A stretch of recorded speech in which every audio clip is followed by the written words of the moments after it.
Sonny boy, you are my sonny boy. Well, welcome back to another edition of 42nd Street. It's Grindhouse, really weird cinema, and holy fuck, go back to 1989 for a film that was finished in 1987, but couldn't get a distributor because it was that fucked up until Transworld, remember Transworld? They took it. Now, I wasn't really hanging out that much on 42nd Street in 89 because video business was booming and I was running back and forth. But I probably was in the city at least 3 times a week back then. So I would always drive down 42nd Street to check out the marquees. And then I saw this marquee that said, one of the films was David Carradine in Sonny Boy. And, Sonny, whatever, I thought it was maybe a mob movie or something like that. 2 days later, I made the same trip, and it wasn't there anymore. Strange, but then again, when I explain this, you won't find it strange. The only reason I even came across this film was because of Rick Sullivan's Gore Gazette, where he basically painted a very, very weird fucking picture of this thing. So I had picked it up on a VHS tape, again, Transworld, and just recently had to revisit it on a Blu-ray. Now, this is really fucked up. There's a family of fucking, I don't know what they are, criminals living in the fucking desert. And it opens up with Brad Dourif stealing a car and killing the occupants of it in the hotel room, but doesn't realize that in the car is a baby. He drives the car to looks like this big fucking junkyard in the middle of a fucking desert, where Slew comes out, this big brute played by Paul Smith, and his wife Rose, which is played by David Carradine in drag through the whole fucking movie. Matter of fact, David even sings the title song. So I can imagine the denizens of 42nd Street just sitting down there, seeing David, who, kung fu and all that shit, comes out wearing a dress, and then they probably have a visual of him getting ass banged by Paul Smith.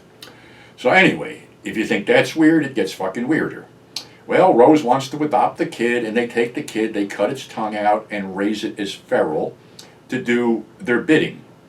And they have the whole town in the grips of terror. Like I said, Slew's closest associates are Brad Dourif and Sidney Lasik, 2 alumni of One Flew Over the Cuckoo's Nest. And they're basically robbing and stealing and terrorizing the whole town, and the only one who basically tells them to fuck off is this doctor played by, what the hell was it? The guy from Mork and Mindy? Conrad Bain, I think? What was it or something? Yeah, anyway, but it just progresses where, we follow this kid growing up, and he's basically tortured and mutilated, and basically they sick him on people that they don't like the mayor, who he tears apart, and then they place the mayor in the middle of the town square as an example. Also, Slew owns a wonderful fucking howitzer. Yeah, a real live howitzer. So, after a while, things get really grim because Sonny Boy is not to be taken out except for his daddy. And the Sidney Lasik and Brad Dourif characters decide to pull a little heist of their own and have him kill this old prospector. Well, that just turns the whole fucking town against them. And there is a pitched battle at the compound with the howitzer blowing up pickup trucks, guys getting gunned down. Eventually, Slew and Rose get killed in a hail of bullets, and the whole place blows up, and it's pretty fucked up. It's really strange, though, because, like I said, this film is really weird and creepy, and it's child abuse and this whole fucking deal here. But I remember there was an interview with Paul Smith on the Pieces Blu-ray, and 2 films that he did not bring up were this one and Jungle Warriors for some reason.